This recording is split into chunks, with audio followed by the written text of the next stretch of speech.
السلام علیکم ورحمۃ اللہ وبرکاتہ۔ بسم اللہ الرحمن الرحیم۔ عزت عہدے سے نہیں اعمال سے ہوتی ہے۔ سکردو کے ایک جج صاحب واقعہ سناتے ہوئے بتاتے ہیں کہ میری عدالت میں ایک نوجوان وکیل تھا۔ اس نے پی ایچ ڈی فزکس کر رکھی تھی اور وکالت کے پیشے سے منسلک تھا۔ انتہائی زیرک تھا، بات انتہائی مدلل کرتا تھا۔ اس کی خوبی یہ تھی کہ وہ ہمیشہ مظلوم کے ساتھ کھڑا ہوتا تھا۔ میری وہاں پوسٹنگ کے دوران میں نے اسے کبھی کوئی کیس ہارتے ہوئے نہیں دیکھا۔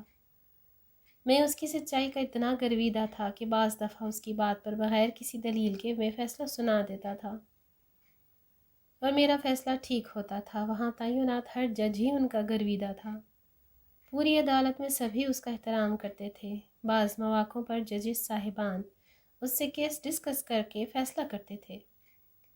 میں اتنا اس کے تعلیم یافتہ ہونے کے باوجود، اس فیلڈ میں آنے اور پھر جج بن جانے کی اہلیت ہونے کے باوجود وکیل رہنے کی وجہ جاننا چاہتا تھا۔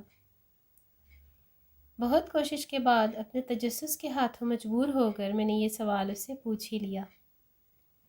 اس نے بتایا کہ میرے نانا انتہائی غریب تھے۔ ان کی اولاد میں بس 2 ہی بیٹیاں تھیں۔ انہوں نے بھٹے پر محنت مزدوری کر کے اپنی بیٹیوں کی تعلیم دلوائی، ان کی پرورش کی اور پھر ان کی شادیاں کیں۔ میری والدہ کی قسمت اچھی تھی، وہ گورنمنٹ اسکول میں ٹیچر لگ گئیں، جبکہ میری خالہ کو سرکاری ملازمت نہ مل سکی۔ میرے نانا نے بھٹا سے قرض لے کر اپنی بیٹیوں کی شادی کی۔ میری والدہ نے گھریلو اخراجات سے بچت کر کے میرے نانا کی قرض اتارنے میں مدد کی، مگر پھر میرے والد صاحب نے ان کو منع کر دیا تو میرے نانا خود ہی قرض کے عوض مزدوری کرنے لگے۔ جبکہ دوسری طرف میری خالہ کے ہاں کوئی اولاد نہ ہوئی تو انہوں نے میری خالہ کو تنگ کرنا شروع کر دیا۔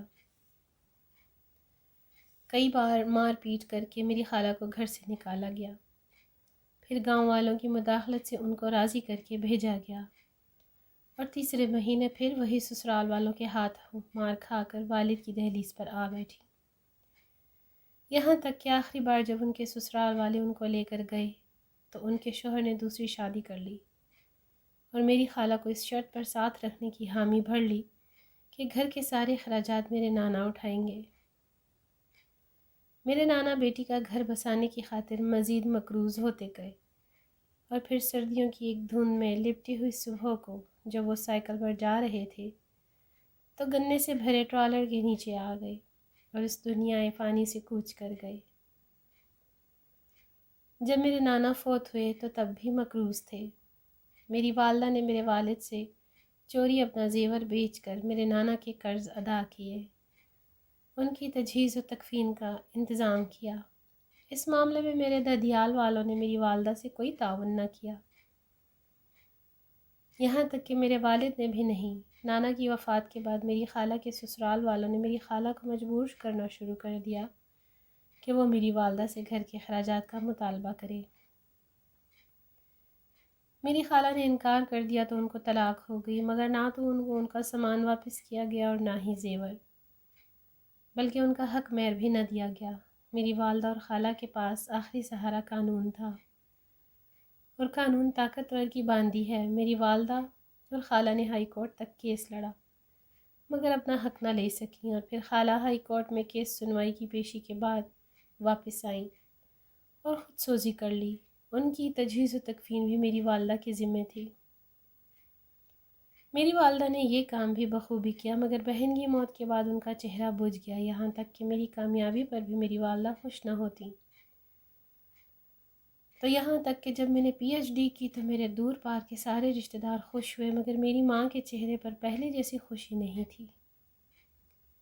میں نے اس رات مصلی پر بیٹھی دعا مانگتی اپنی ماں کو اپنے سینے سے لگا لیا اور پوچھا کہ آپ کی اداسی کی وجہ کیا ہے؟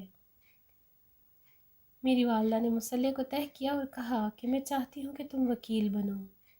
زندگی میں پہلی بار میری والدہ نے کسی خواہش کا اظہار کیا تھا۔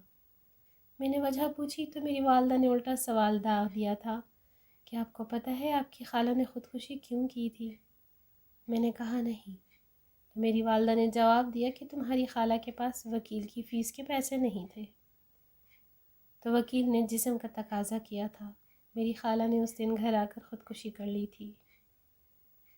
اس دن میرے دل میں خواہش آئی تھی کہ میں اپنے بیٹے کو وکیل بناؤں گی، ایسا وکیل جو پیسوں کے عوض جسم کو مطالبہ نہیں کرے گا،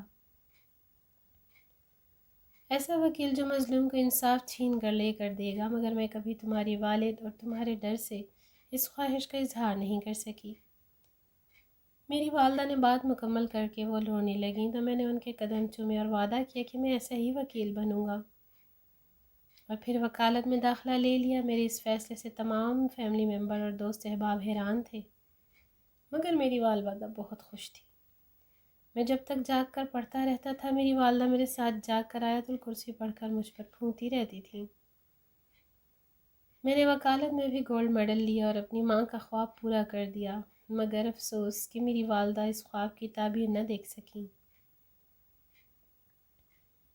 میں وکیل بننے کے بعد ہمیشہ سچ کے لیے لڑا، میں نے کبھی کسی ظالم کو سپورٹ نہیں کیا۔ میں ہر کامیابی پر اپنی والدہ کی قبر پہ جاتا ہوں، مگر ایک عرصے تک میری والدہ مجھے خواب میں نہیں ملی۔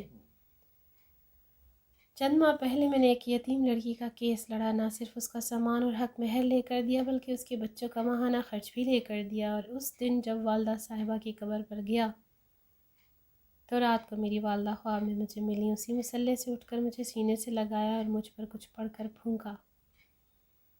اس دن مجھے لگا کہ میں نے زندگی کا مقصد حاصل کر لیا ہے۔